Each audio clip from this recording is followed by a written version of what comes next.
Les éditions Alexandre Stanquet présentent Cœur ouvert. Un récit d'Élie Wiesel.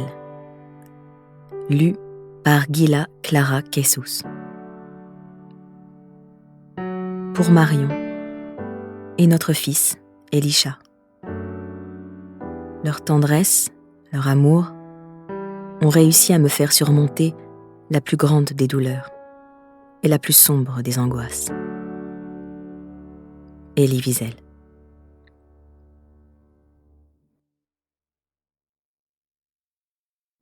Chapitre 1. Le 16 juin 2011.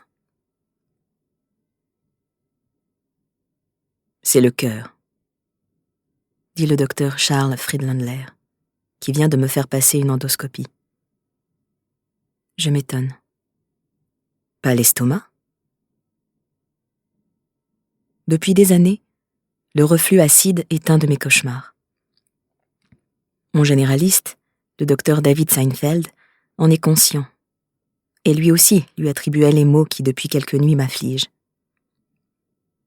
Marion et moi venons de rentrer de Jérusalem, où avec des amis proches tous les ans, nous célébrons la fête de Shavuot. Suivant la tradition à laquelle je suis restée fidèle, nos amis et moi avons passé la nuit dans une yeshiva de la vieille ville à étudier les lois bibliques et talmudiques avec leurs commentaires du Moyen-Âge. À Jérusalem, tout s'était bien passé. Pas d'attentats terroristes, pas d'incidents aux frontières. Mes maudites migraines elles-mêmes semblaient respecter la sainteté de cette nuit, de cette ville à nul autre pareil. Mais rentré à New York, soudain, mon corps se révolte. Les douleurs aux épaules, nouvelles et combien atroces, remontent jusqu'à la mâchoire. Je prends une double dose de Nexium, produit que certains malades considèrent miraculeux. Sans aucun effet. Non, ni l'estomac, ni l'œsophage, répond Charles après un silence. Mais c'est bien le cœur. Des mots terrifiants, porteurs et annonciateurs de crainte, de souffrance. Peut-être de pire.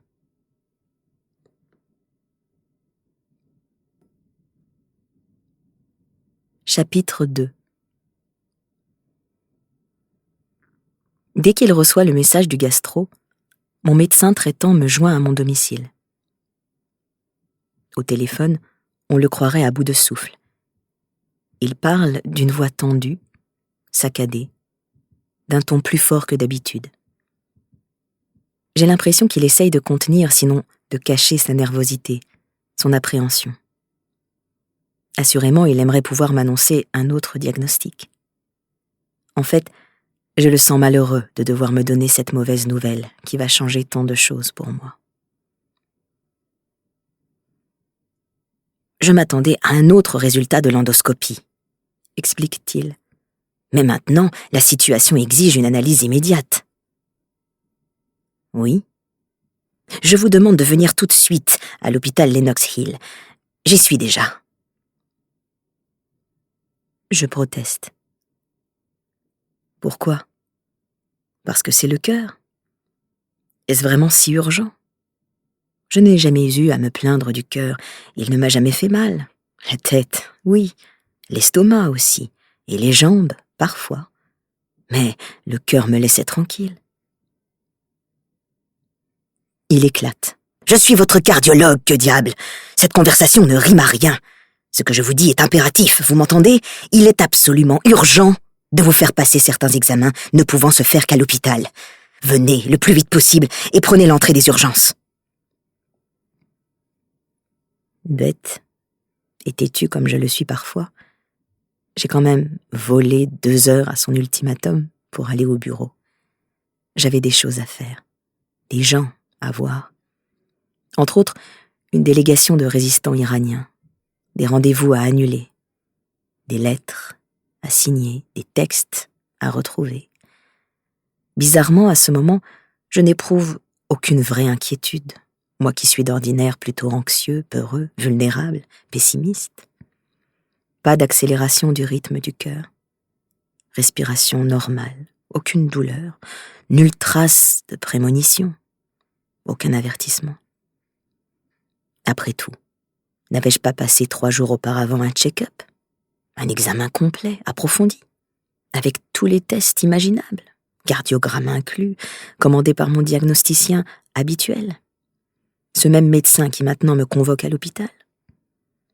Aucun des signes précurseurs n'avait indiqué un problème coronaire. Ni douleur à la poitrine, ni sentiment d'oppression. Qu'est-ce qui, soudainement, avait changé dans mon corps pour le déstabiliser ainsi? Bon, allons à l'hôpital, puisque mon savant médecin insiste tant. Je ne prends rien avec moi, ni livre, ni chemise de rechange, ni brosse à dents. Marion insiste pour m'accompagner. J'essaie de la décourager.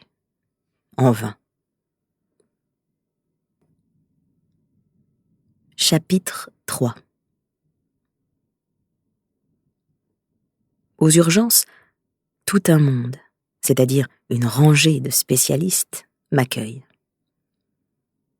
La première prise de sang indique d'emblée la gravité de ma condition. Risque réel d'un infarctus. Les médecins échangent quelques mots dans leur jargon. Leur conclusion est rapide, claire et unanime. Intervention immédiate requise. Inévitable. On ne peut atermoyer. Marion me confie à l'oreille que, par chance, le chirurgien qui pratiquera l'angioplastie est celui qui l'a opéré 2 ans auparavant, le docteur Howard Cohen. Je me souviens de lui. Bel homme, chaleureux, d'une intelligence vive, il m'avait impressionné par son humanisme autant que par ses dons. Nous nous étions bien entendus. « J'espère, me dit-il, que nous ferons pour vous ce que nous avons réussi pour votre épouse. Insérer un stent afin d'aider le sang à couler normalement dans les artères. Mais, ajoute-t-il en me regardant dans les yeux, il m'incombe de vous prévenir qu'il existe également un risque de devoir y aller plus radicalement. Nous le saurons très rapidement. » À moitié endormi, je lutte contre le sommeil en essayant de suivre les échanges, brefs et professionnels, dans la première salle opératoire. En fait, je n'y comprends rien. À peu près 1 heure plus tard, le docteur Cohen s'adresse à moi. À mon vif regret, impossible de vous donner de bonnes nouvelles. Votre état est d'une telle gravité que la simple insertion d'un stent ne suffirait pas. 5 de vos artères sont bloquées. La situation exige une intervention à cœur ouvert. Il est sûr de lui. L'annonce me secoue. Certes, je sais qu'à présent cette procédure se fait partout dans le monde. Le visage du célèbre chirurgien sud-africain Christiaan Barnard surgit devant moi. Je l'avais rencontré lors d'une conférence à l'université de Haïfa. Nous avions eu un long dialogue sur l'éthique médicale, comparant les points de vue judaïques et chrétiens. J'avais regardé ses mains, me demandant combien d'êtres humains leur devaient leur survie.